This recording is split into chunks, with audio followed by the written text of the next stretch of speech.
Many people are, to be frank, they're not saving enough for a comfortable retirement, and certain groups are consequently at a much higher risk of financial insecurity in later life.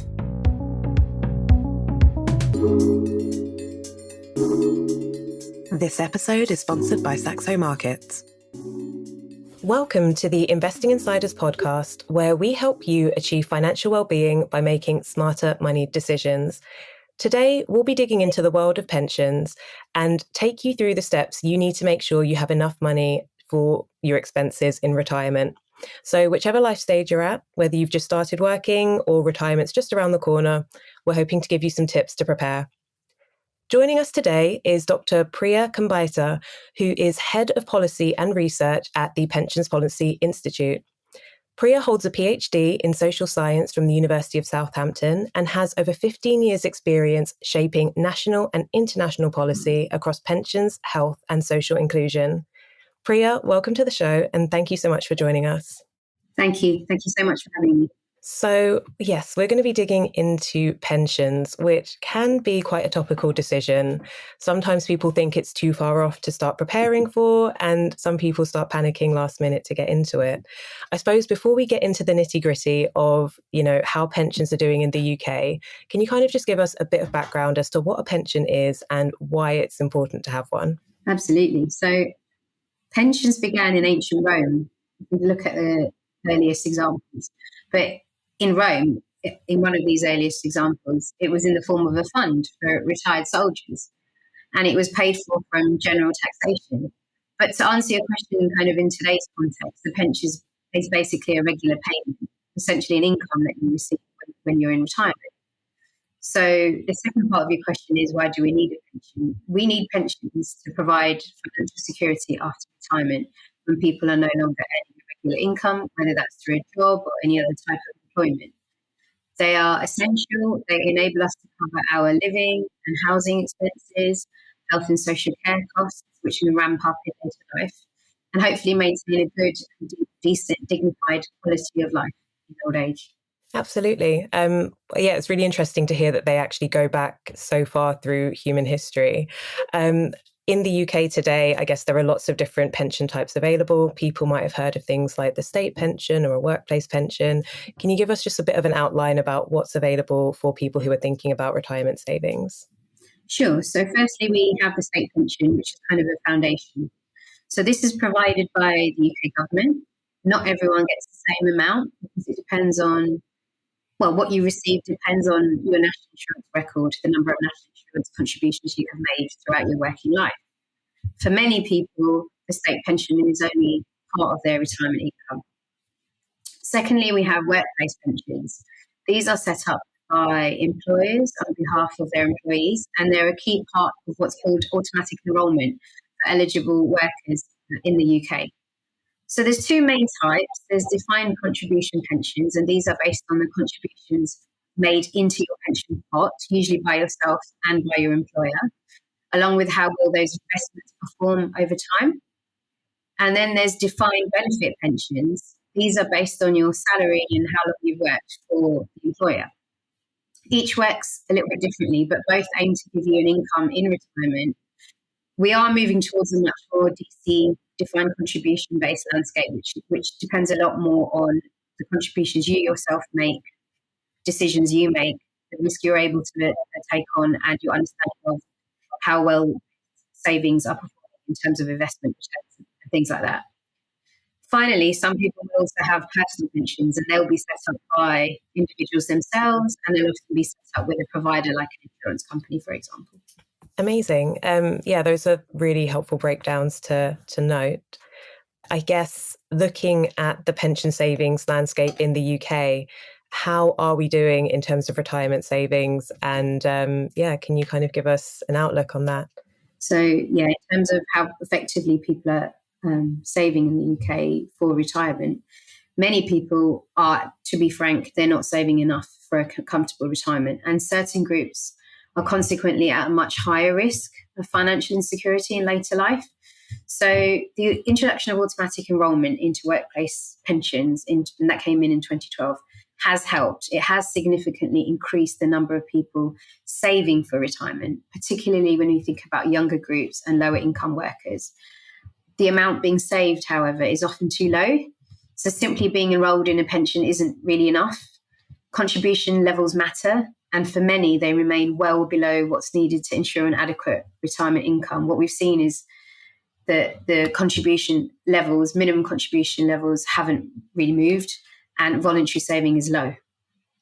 So that means that, people are at risk of not having an adequate retirement income.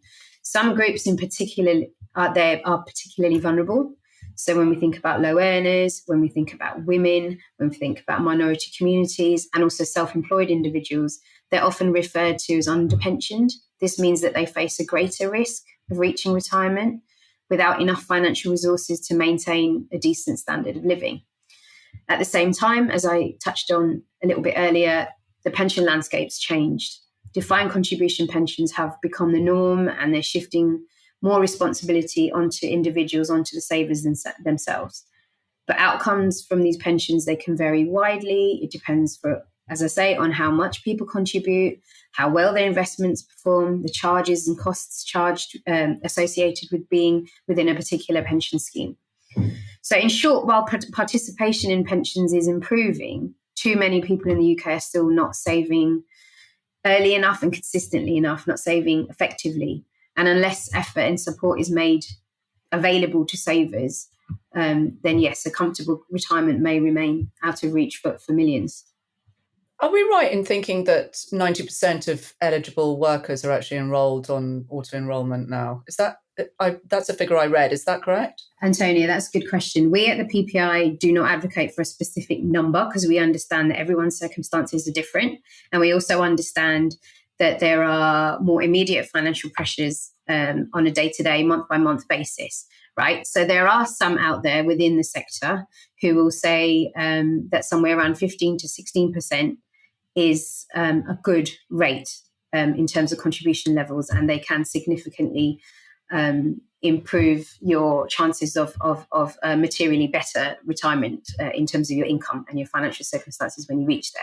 So we know also we've done some work around what makes a difference with investment returns, because the way that the landscape has unfolded and reforms are being looked at and consultations are going on, there's been an upfront focus on investment and investment strategies and investment returns. And now we have the Pensions Commission that's kind of looking more broadly at adequacy and within that contribution levels.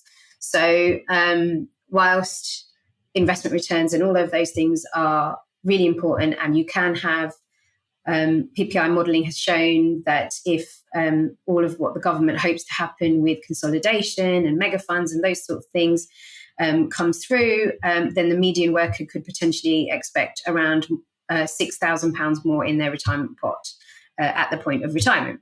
Okay, but which is better than nothing. But the truth of the matter is, contributions make the difference to what you're going to have in retirement. So contributions are integral to setting yourself up properly for retirement. So yes, higher contribution levels are important. We hope that they're being looked at as part of the current Pensions Commission. I can't tell you that the PPI advocate for a certain level, but we know that they're too low as they are. But we also understand that some may struggle in terms of making those higher contributions from the employee perspective. And we also understand that there are pressures on employers as well.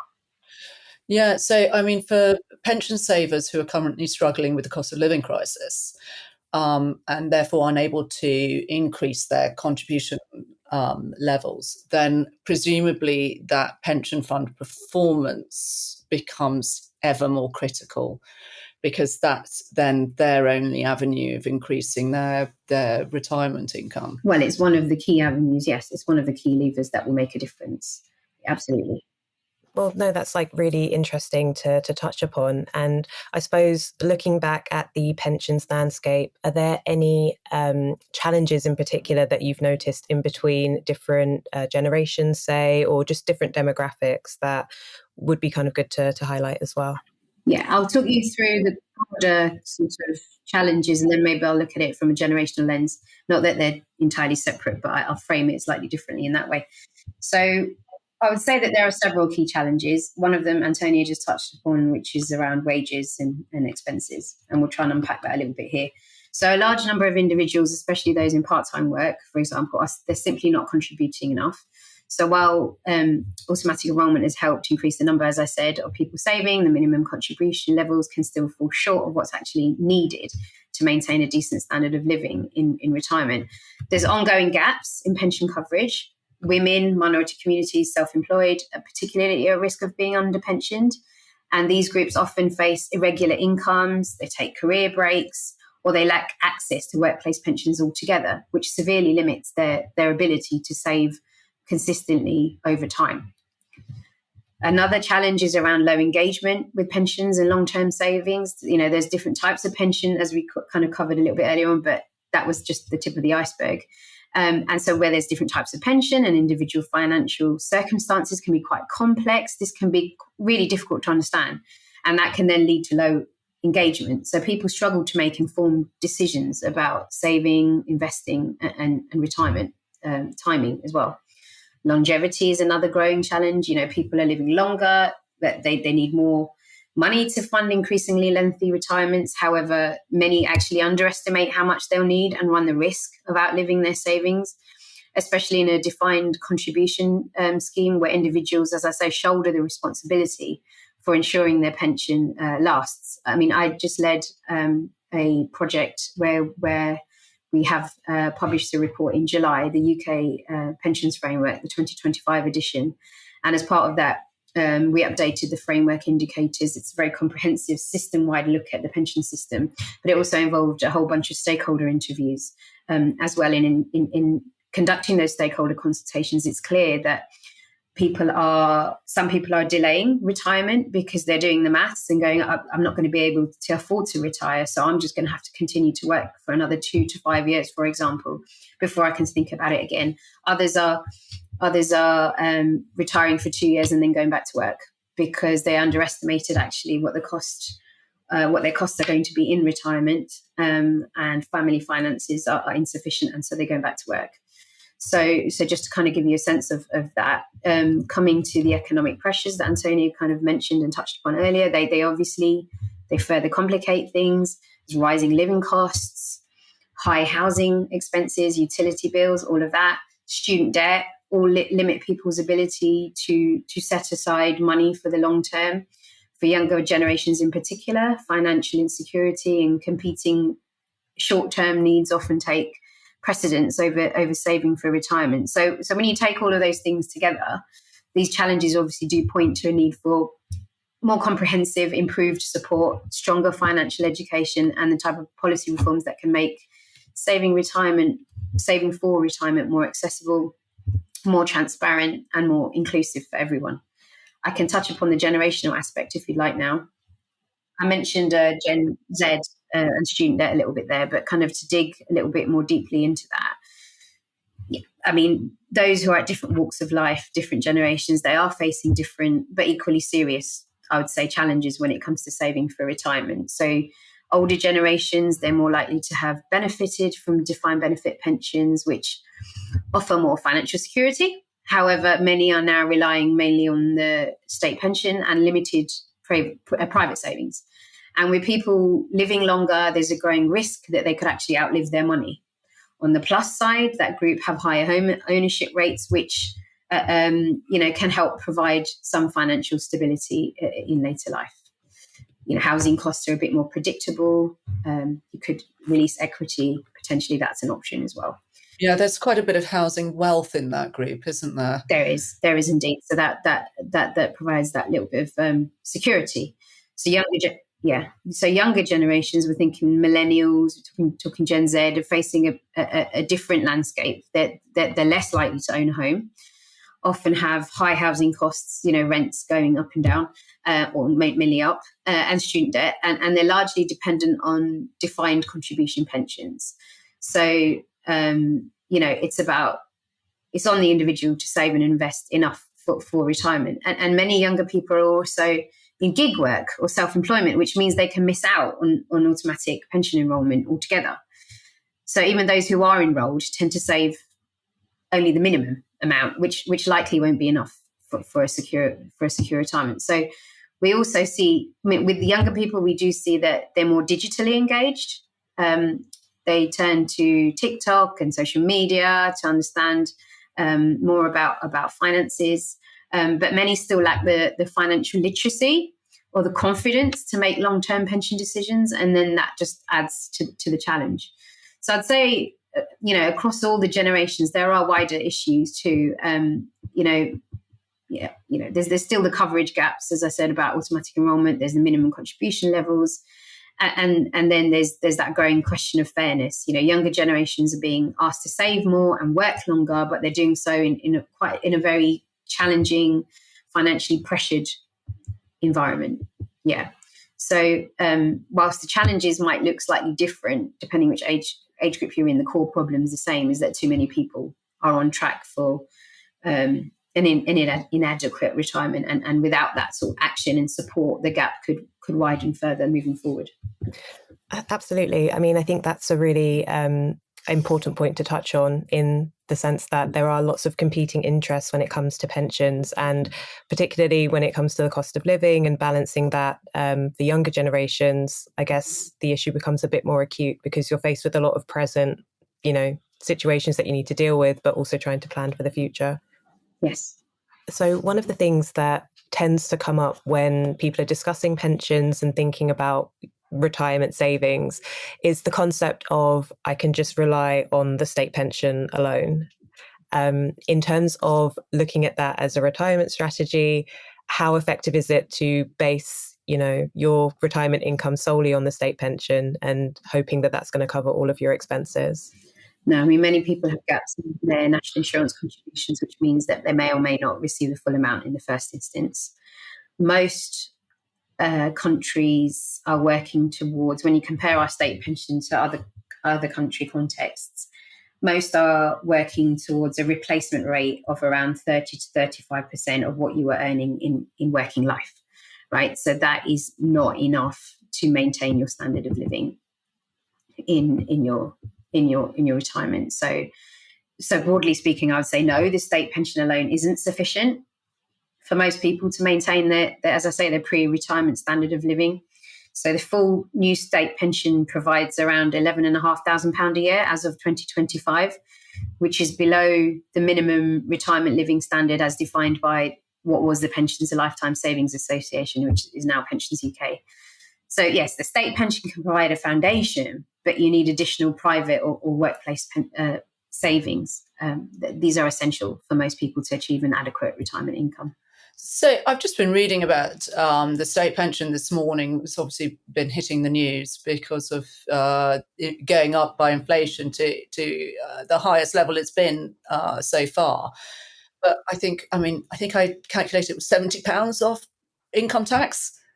Right. Okay. Yes. I mean, yes. So you're talking about where you have the uprating measures on the state pension to try and enable older people to be able to have a real value income through their state pension. So the rating. So if inflation is going to be high, so we've got the triple lock at the moment, right?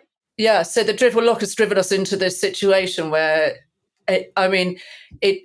it feels a bit bonkers to be providing people with a state pension and then charging them tax on their pension. So something presumably will have to give in that situation, because we really are edging dangerously close to it now.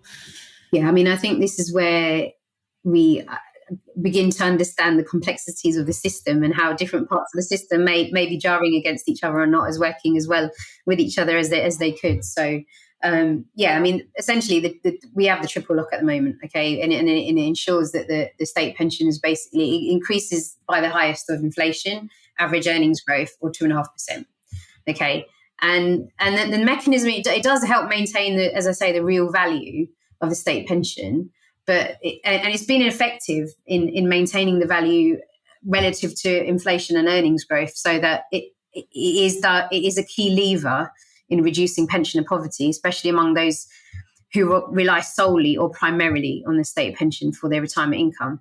But we do understand and know that the long-term sustainability of the triple lock is uncertain, particularly given sort of volatility in earnings and inflation and rising fiscal pressures due to, as I say, an aging population. So, yeah. Yeah, it feels like it's going to be up for reform soon because it doesn't seem sustainable in its current format. But I mean, how that takes place is quite a complex issue because we still have to be in a position where everyone's being adequately provided for. And with everyone marching towards an underfunded retirement, feels like making that, reducing the state pension doesn't feel like a sensible option. The only other option surely is to raise that threshold. Well, see, the way we look at it at the PPI when we conduct research and analysis on this sort of thing is if you're going to be moving thresholds around, you need to then understand who's most at risk and who could then be under the poverty line. So what alternatives are there? I mean, if you don't have enough income in retirement, what could happen to those groups and those people? Those guys, it's real for them. They may face material deprivation. They may have reduced well-being, less opportunities to be able to afford social interaction, and loneliness. That's an issue, and increased reliance on the state in a different way through means-tested benefits, and also informal networks through relatives and that sort of thing. So as I say, some savers are returning to work a couple of years after they retire because they find finances are not sufficient. There are some great support services through aging charities, for example, where you can go and speak to an advisor, and they'll signpost you to further support. They'll help you understand what benefits that you might be eligible for, or support that you might be able to receive, or indeed what relief you might be eligible for as well. And these are kind of services that are important for certain older people who might be in that predicament. Yeah. Is it the case that because people are retiring and relying on their pension and then going, oh gosh, I don't have enough, I'm going to have to return to work? Is that a symptom of there not being enough guidance and information for people looking to retire? Like how, presumably those people haven't quite calculated the cost of their retirement correctly. Presumably there's some sort of a gap there. There certainly is a gap. There's been efforts made around widening access to financial advice and guidance. There's a few different stakeholders involved in that. There's, of course, the government, and there's these aging charities who are often the avenue for providing that wider support and opening that access up as well. There are difficulties in sitting down and calculating what will I need in retirement, and particularly for those, it could be older renters. It's difficult for them to know which way their rent's going to go. There's some work in the behavioural science field about how it's just difficult to imagine yourself as an older person in the first place, which also is a barrier to actually understanding what I'll need and how much that's going to cost. And often, again, through some of the stakeholder consultations I just did for that recent project I just mentioned, there's that underestimation that actually you're in the, you can go out more, you can be out and about more in your retired life. You might want to socialise more, but of course that will cost some money. So there's even for those who have paid off the mortgages, there are expenses that they underestimate or they just don't foresee. And then that just makes it more and more difficult for them to make ends meet and to budget appropriately. Yeah. With the state pension becoming more and more unsustainable, is it the case that they may look at means testing it? I think that's probably one of the potential options. I mean, other parts of the world I know have different options where there's means testing. There isn't a one-size-fits-all approach. But if we think about those who are in a type of work and do the type of labour which can be physically exhausting, physically demanding, it could be that they're having to leave the labour market for health reasons or otherwise, much before the current state pension age. So all of this, I think, is being considered as part of the current state pension age review, and also mechanisms about uprating as well in relation to the triple lock. I think that's all up for debate and up for exploration. Whatever happens, someone somewhere or a group is going to be potentially at risk or hard done by, for want of a better way of framing it. But then there needs to be consideration, as I say, around safety nets and wider benefits and the wider kind of context within which people are going to retire for them to hope to have the support that they need. This episode of the Investing Insiders podcast is sponsored by Saxo Markets. Saxo provides access to a broad range of global assets through a sophisticated trading platform. You can trade US stocks from as little as $1 per trade and UK stocks from $3 per trade. Please remember that all investing involves risk. The value of your investments can go down as well as up, and you could get back less than you invest. Terms and conditions apply. Visit Saxo Markets to learn more. I guess picking up on the state pension age, that's a really big sticking point sometimes for people as well, because we've seen it increase quite a lot, I guess, over the past few years. And it's due for another increase to 67 between 2026 and 2028, and then again to 68. So I guess it kind of does feel like the concept of that provision when you're retired is moving further and further away. In terms of, I guess, moving into retirement life, how does the landscape look for people who are, I guess, transitioning? Like, are we actually seeing people retire later, or are people choosing to just call retirement at any point now and I guess plug the gap in between? Yeah, there's evidence to say that there are moves towards more flexible retirement, more phased retirement. Also, as I mentioned, some people go retiring for a few years and then going back to work. There are, in response to that, there's the whole longer working lives agenda, right? So older people in some scenarios want to work, want to stay in employment, but don't have the opportunities to do so. And so there are various efforts being made to kind of push that up the agenda, to understand where are those opportunities going to come from. They want to work, but they want to work flexibly in line with what their capability is. Actually, I mentioned gig work and the gig economy and freelancing and that sort of thing, and younger people. But actually, when you look at it, a lot of Gen Xers are into that type of work. Okay, so those who are 5 to 10 years away from retiring potentially. So they're also engaged in that type of work, which could be good for them if they're trying to manage, as I say, work around other commitments or trying to move towards a phased retirement type of approach. But then you have things like, are they eligible for automatic? Are they still contributing into their pension along the way? So these are all kind of, it's complicated, and there's different aspects to it.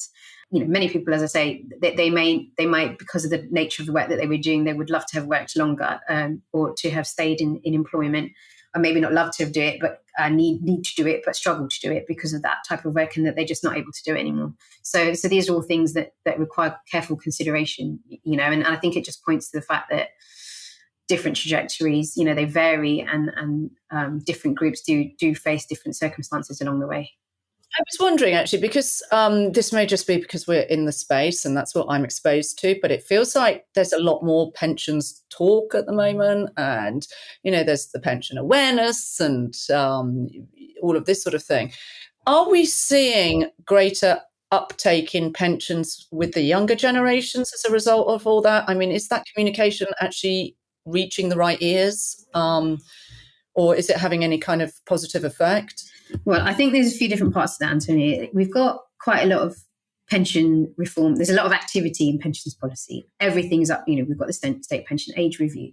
We had the investment review. We've now got the Pensions Commission. There's a lot going on in this space in the first instance. In and around that, there's been more efforts being made to try and engage consumers. So now you've got Pensions Awareness Day. You've got Pay Your Pension Some Attention. And there's all these different initiatives and those sorts of things happening. Various different employers and employer organizations are also trying to understand their responsibility a bit. They're paying that a bit more attention in terms of supporting their employees with financial well-being and all of those sorts of things. But you have to remember that in answer to your question around younger people and their participation in pension system and their engagement with it, automatic enrollment is all about harnessing inertia. It's about, there's that acknowledgement that no one, people don't really think about it, broadly speaking, and people don't want to think about it. And there are various mental barriers and otherwise to that. And so the whole underpinning of the automatic enrollment policy is based on behavioral science, and that will actually just enroll them automatically within three months, keep it as smooth as possible, this whole including them in the pension thing, and make them actively opt out rather than actively opt into the pension in the first place. So that's where this whole increase in people being included in the pension system has come from, through automatic enrollment. Now, that's not to say there shouldn't be any efforts around it to engage, to support people to improve financial literacy, financial education, access financial advice and guidance, take a little bit more ownership and responsibility of where they are at in their financial circumstances. But yes, so this is where in the world of pensions, there can be conflicts, and so you've got all of this harnessing inertia, and you get automatically enrolled, and more likely than not, you'll probably just stay in. There are some groups that opt out, and then you go all the way through, and then you get to the point where you're thinking about pension freedoms, potentially being able to access your pension from 55 onwards, potentially drawing down, those sorts of things. But now suddenly you need to engage, because you kind of left it to somebody else all along the way, and now that you've got to make some quite careful and complex decisions, and they could have quite damning repercussions if they're uninformed, those decisions. And so then suddenly you need to be engaged. So that's where there's been conversations around guided retirement pathways and more support at that point, in that retirement risk zone, for want of a better way or a different way of framing it, of where, okay, could there be something that's more like, fine, they need to engage a bit more, but they still need support, because all along the way we've harnessed their inertia, and that's worked well, in that it included them in the system, and they were saving something all along the way. But now they need a bit more support in understanding, okay, well, you've got a few different options. I mean, we won't go through all of the options with you, but we'll give you a bit more support in understanding as you move towards retirement, and thinking about what you might need then. There's a bit more comprehensive and structured support around you. So there's a lot going on in the space, and guided retirement products are going to come up more and more on the landscape, and how consumers respond to them, how useful they find them, that's remains to be seen.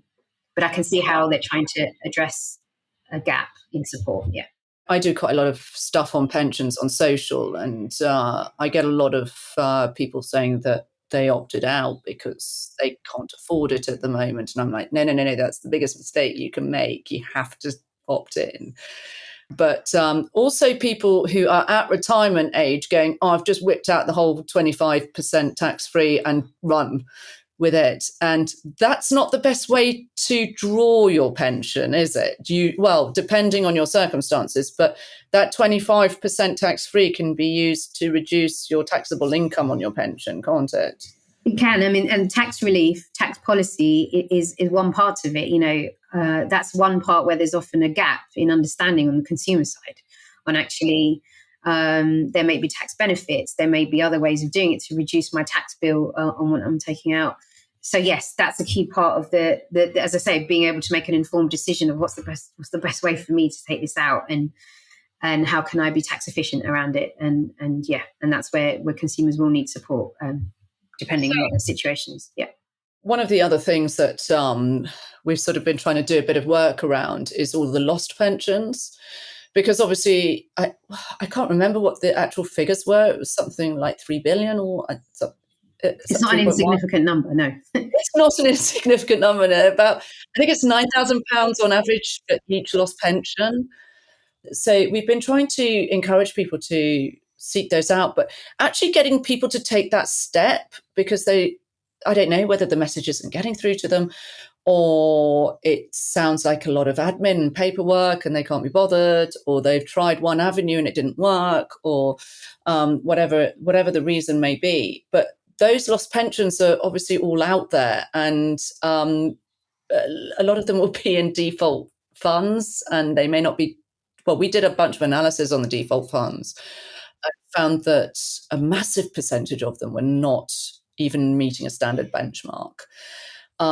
So we've been trying really hard to get people to look for those. So one sort of idea was that when someone leaves a job and they have their exit interview, could the person conducting the exit interview go, now you have your pension with us, you need to transfer that into or consolidate that into a pot, or take it with you, or, don't forget about it.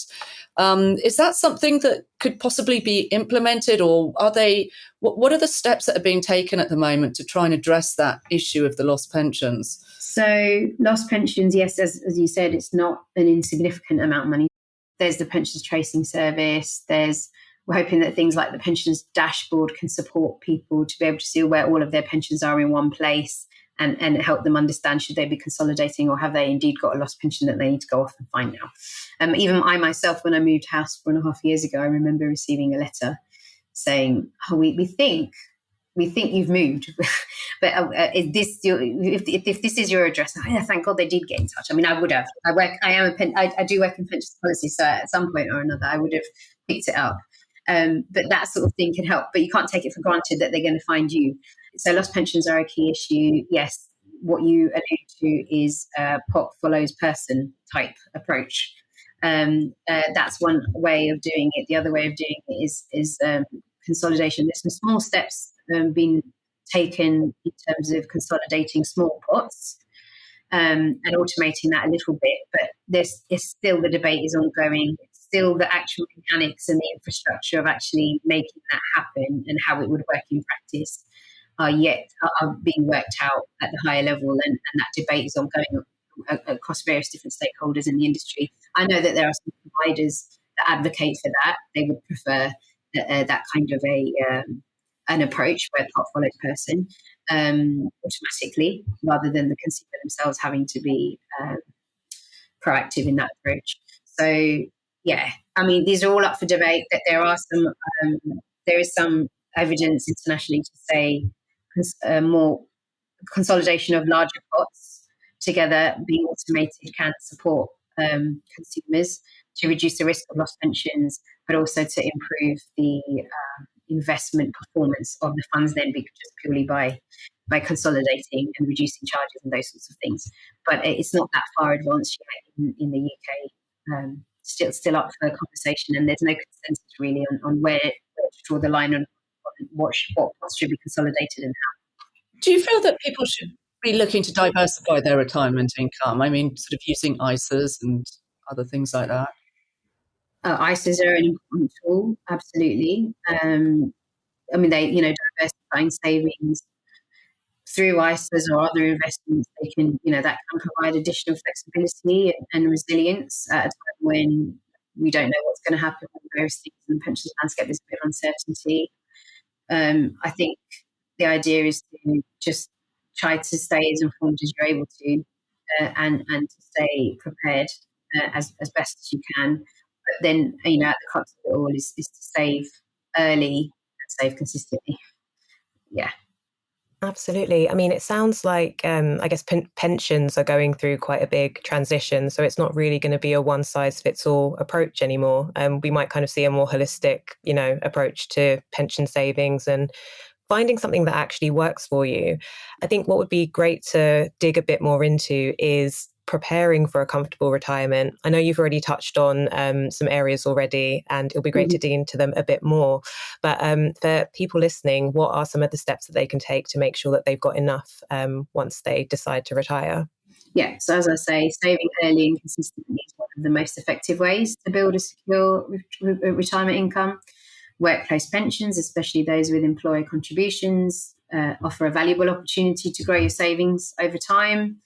Individuals can regularly check their state pension forecast and ensure they have sufficient national insurance contributions. Check if you've got gaps in your record, and see if it's worth and consider whether it's worth trying to fill some of those gaps. Tracking and consolidating pension pots can help improve visibility and annual planning then as well. We've covered diversification of savings through ISAs or other investments. And yeah, seeking financial guidance or advice is, of course, also key to making informed decisions that align with long-term sort of retirement goals. I mean, we're a research charity, so we don't tend to engage with members of we don't engage with members of the public and give kind of individual level, this should be done or that should be done. But this is based on the research that we do and the things we know that can be effective as levers and can support you in making, as I say, informed decisions. So that's what I've got for you, really, based on some of the work we've done over the past few years. What would you say to somebody who says, I'm okay without a pension because I'm going to use my property as my pension?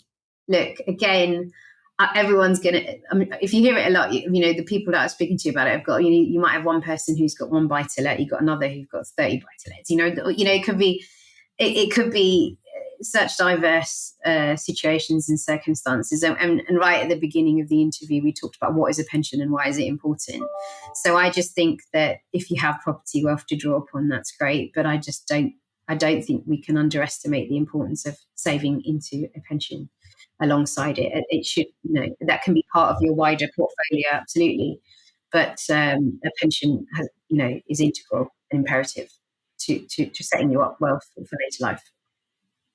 Yeah, I mean, those are really great tips to kind of take away. And I guess, we've touched on it's never too early to start saving for a pension. I guess one question, especially if, throughout life or whatever's happened, people are starting to get their retirement planning in a bit later in the game. Is it ever too late to start saving for a pension? I don't think it is ever too late.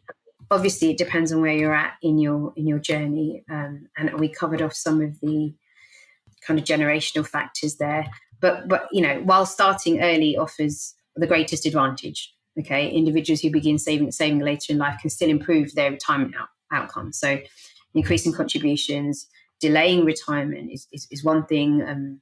Making use of available tax reliefs can help boost pension savings. Even small amounts saved later in life can make a meaningful difference, especially when combined with other income sources. So, and engaging with, again, guidance and reviewing your retirement goals, it's essential at any stage, but especially at that stage. And the key is to kind of take action rather than assume it's too late, because every contribution counts towards building greater financial security in retirement. It might not be able to make as much of a material difference, but it will make some material difference, hopefully.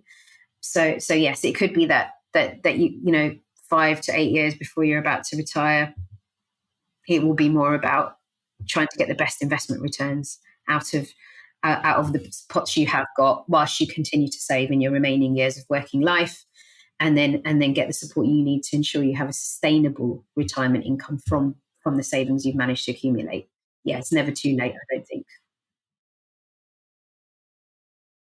Amazing. Thank you so much. Now it's time to dig into one of your listener letters. If you've got a money question, please send it in to podcast@investinginsiders.co.uk and we may read it in a future episode. Today's question comes from Elle on TikTok. Elle says, I still have 18 years to get my pension. I've been paying in for 30 years, still working and paying. Do I need to cover the 2 years that I was on maternity leave? Okay. As a research charity, as I mentioned, we don't offer advice on individual cases. But if I'm speaking generally, then here are a few steps that are available to all. Okay, so checking your national insurance record. You can do this online through the HMRC tax account, the HMRC website, and see if you have any missing contributions.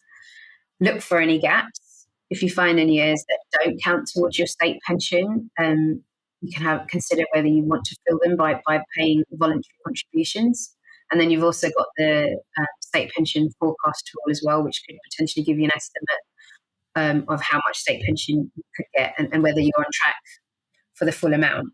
So these are all kind of part of that information gathering, assessing, reviewing the situation to kind of then make an informed decision off the back of it.